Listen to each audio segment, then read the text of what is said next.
Our State of the U.S. segment tonight, Republican Karen Handel defeated Democrat Jon Ossoff in Tuesday's special election in Georgia's 6th congressional district. Now, this came as a shock to those watching the polls from the mainstream media, which had Ossoff ahead by as many as 7 points. But where are the feminists celebrating the upset victory of a woman over a straight white man? Watch. To the Jon Ossoff supporters, know that my commitments, they extend to every one of you as well. We may have some different beliefs, but we are part of one community, the community of the 6th District. Tonight's victory, it's for you, and it's for every single citizen in the 6th District. It's for every single person with a dream. Someone gave me a bracelet a few years back, and it said something that I remind myself of every single day. She believed she could, so she did. With me now, conservative media strategist Taylor McCarty. Taylor, thanks for being here.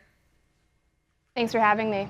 Taylor, I was looking around online after Tuesday's election, after Karen Handel became the Congresswoman-elect from the state of Georgia, and I could not find very many stories that were talking about the fact that she's the first woman from Georgia to be elected to the House of Representatives. And that surprised me because last October, it seemed like you couldn't go to a single mainstream news source, a single website without some mention of the possibility of Hillary Clinton shattering that glass ceiling. Well, unfortunately, I am not surprised at all because the media is so liberal, and of course, it's only shattering a glass ceiling if it's a liberal woman who succeeds. So congratulations to Karen Handel. I'm so excited to see what she does for Georgia's 6th. It's an incredible feat, regardless of her personal politics. I think it's incredible. Right. In a sense, it's an incredible feat, regardless of her gender, too. I think it's worth pointing out the hypocrisy of feminists here, since they do celebrate what are seemingly non-victories for liberal women, but they ignore true victories when it's at the hands of Republican women. They're going a step further than that. There are Democratic feminists who are actually saying that we should not be supporting Karen Handel as women ourselves because she's anti-woman. What does that mean, Taylor? Well, it's entirely hypocritical. It's very typical to see the left say, oh, we support women, we support intellectual diversity. But of course, as soon as you step out of that groupthink mentality, as soon as you are a woman who dares to think for herself, it's game over. They want nothing to do with you, and they're completely alienating women with a different perspective instead of saying, we want to have a conversation with you. We want to foster intellectual diversity. I mean, God forbid. She is a free-thinking individual. She has been elected, has accomplished something great, and it's hypocritical of the feminist movement to just cast her aside. But unfortunately, again, not surprised. Right, and as a woman myself who votes and who very carefully thinks through the way that I vote, I find it insulting that feminists would suggest that I am anti-woman if I don't support Obamacare, and that's exactly what they're suggesting about Karen Handel, that she's inherently anti-woman because she wants to repeal the disaster that is Obamacare.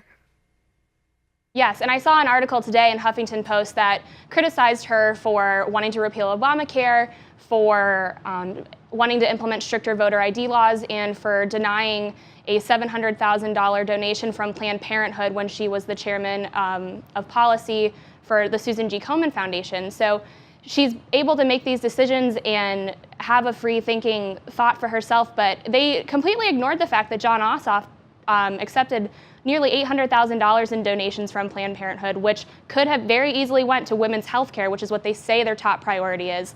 So no, not allowed, very hypocritical. And for her to want to repeal Obamacare, I mean, fine by me. She has an individual thought, and that, like, I don't understand what the big brush up is. No, I don't understand. I don't understand how you can be anti-woman if you want to repeal Obamacare. That makes you anti-woman in the eyes of feminists. If you are pro-life, that makes you anti-woman in the eyes of feminists.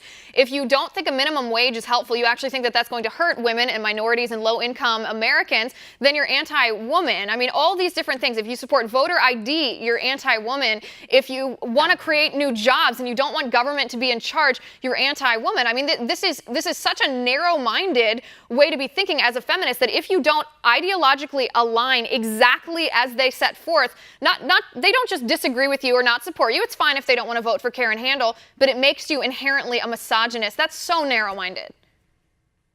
I completely agree. So they're casting out these women saying, you know, you don't agree with us, you're not lockstep, you're not welcome to this movement. If they want allies, if they want to grow the tent and to have more women identify as feminists, they better wake up, because this is not how you do it. Nope, it's not. And the other thing is, this was supposed to be a referendum. This election in Georgia's 6th district was supposed to be a referendum on Trump. That's how the Democrats were painting it, you know, for weeks ahead of time, ever since the primary. Of course, that narrative died the day after Ossoff lost here. Yeah. But what I really think it is the Democrats have spent the past year painting Donald Trump as anti-woman too, painting him as a misogynist, as a sexist, as someone who treats women horribly. And the fact of the matter is, voters identify with the policies and with the voting records of these individuals. And the fact that Karen Handel presented a substantially conservative platform, one that aligns with the conservative platform of Donald Trump, that didn't turn women off. Women voted for her. Yeah, they showed up to the polls, and they clearly let Georgia know and the country know that they weren't going to play with identity politics. So they showed up to the polls, they voted for Karen, they put her in office, and people have been saying for weeks that this is a hotly contested election, that it was going to be very competitive, and it wasn't the case at all. So I think for women to show that they were going to deny that identity politics shtick, it was awesome. It was great to see her succeed that way. Yep, and I'm still waiting on at least one feminist, just one feminist, to say, you know, even though I don't agree with Karen Handel, I at least admire the fact that she's the first woman in Georgia elected to the U.S. House of Representatives. But I haven't heard anything yet. Taylor.